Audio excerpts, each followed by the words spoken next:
এটা চিংড়ি মাছ দিয়ে মুরগির মাংস দিয়ে খাইতে ভালো লাগে, দেশি মুরগি দিয়ে। তাই? হ্যাঁ।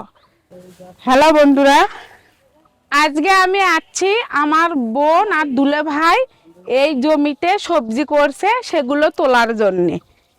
কত সুন্দর সুন্দর সবজি করছে দেখেন। এই যে কদর, আর আমাদের এইখানে এই কালাইটা বটবটি কালাই কয়। দুলে ভাই, জি।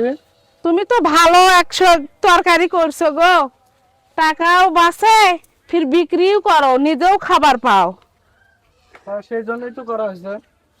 এই যে এটা কি বস? না বস না, ওটা তোলা যাবে। দেখেন আমার বোন মানে সেই সংসারী মেয়ে, আমার নাগানি, নিজের কথা বলতে নাই। এই যে জালি কুমড়া, কত সুন্দর সুন্দর জালি কুমড়া। আপা এই যে তুলছি, আরো আছে না?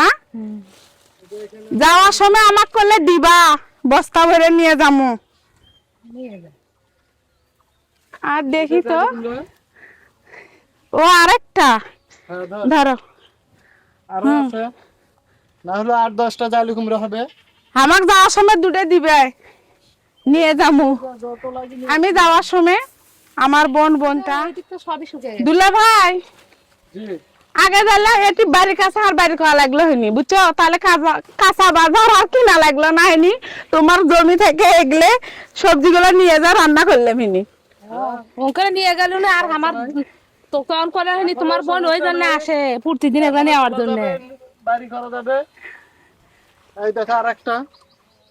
ও অনেক তো ধরছে, দেখেন কত। আমি যে এরকম আমার জায়গা আশেপাশে এরকম সবজির গাছ লাগে খাই, সেই রকম আমার বোন বনতে জমিতে এরকম সব রকমের ফসল ফলে খায় এবং বিক্রিও করে। দুলা ভাই, হ্যাঁ এর না দুধ কুশি গো, হ্যাঁ, দুধ কষি তো। এর চিংড়ি মাছ দিয়ে মুরগির মাংস দিয়ে খাইতে ভালো লাগে, দেশি মুরগি দিয়ে। তাই? হ্যাঁ তাই চিংড়ি মাছ দিয়ে খাবো? হ্যাঁ হ্যাঁ, চিংড়ি মাছ তাহলে আনো। হ্যাঁ, নিয়ে আসবো নি তাহলে। থাম করলে ছিনলেন সেরো শালি আমার দুধ টুসু দিয়া চিংড়ি মাছ দিয়ে খাইতে চাইলো, ওই জন্য ইনশাআল্লাহ ছিনলাম। খাওয়াবো। শালি যেহেতু আশা করছে, সে অনুযায়ী তাকে খাওয়াবো। তাই সে যেন মন ভরে, প্রাণ ভরে, আত্মা ভরে খায়। অবশ্যই তো খামো, দুলে ভাই বলে কথা। আর এই দুধ কুশি বগরে জিনিয়ার আব্বু একদিন বিয়ের পর একদিন কিনছিল, তেমন পাওয়া যায় না। আজকে আমি এই জায়গা দেখলাম। আমি এর আগেও খাইছি, এই জমির থেকে তুলে নিয়ে যায়, কয়েকদিন থেকে তোলা হয় না। শোনো, এরপরে হলে একটা বিছুন আটকাবা, ওই বীজ দিবা, আমি ছাদত লাগামু। আচ্ছা লাগাও। ওটা তো বড়ই হয়ে গেছিল রে।